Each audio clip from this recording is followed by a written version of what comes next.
Okay guys, so today we're talking about how stress can affect your body. So there's a lot of things stress can do that is toxic for the human body, and stress is okay in low doses, so a little bit of stress is actually quite healthy, but it's when stress is chronic or when stress is constant that it can be quite toxic. So when we're thinking about the effects of stress, you're thinking about it on what it does to your biological system. So this includes things like your organs, your skin, everything like that, and then also your immune system. So the immune system is there to defend against pathogens and illness. So when you have an increase in cortisol, the stress hormone, the things that happen is your blood will go into your limbs. So you'll get lots of blood going into your arms and your legs, away from all of your organs.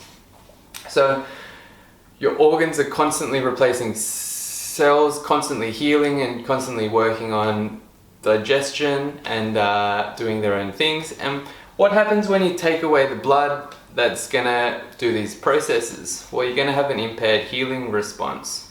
You're also gonna have impaired digestion, and they're researching now that stressed eating, so eating while you're stressed, I'm not talking about eating because you're stressed, but if you're stressed and you start eating really quickly, you're not going to have as good digestion of those nutrients, and it can actually lead to things like IBS. So stress will also affect your immune system because your immune system gets upregulated when an organism's under stress. But what happens when there's nothing truly wrong with this system? It's because you've stressed out your mind. The immune system will get upregulated and you're going to have a reduced immune response if anything actually happens. So stress is this cascade that will go and affect every single thing in your life pretty much, and it cannot just do that, but it can act as a negative feedback loop where it starts to affect relationships, and it can become one of the most toxic things that we can ever deal with. So dealing with stress is really, really important, and when you look at statistics of increasing mental health, increasing chronic pain, increasing pretty much everything in Western culture, and you look at the lifestyle we live, it's a stress-led lifestyle and it's become normalized. So you don't have to be running with the crowd. You can start to sort of come back to yourself and learn strategies to deal with the stress.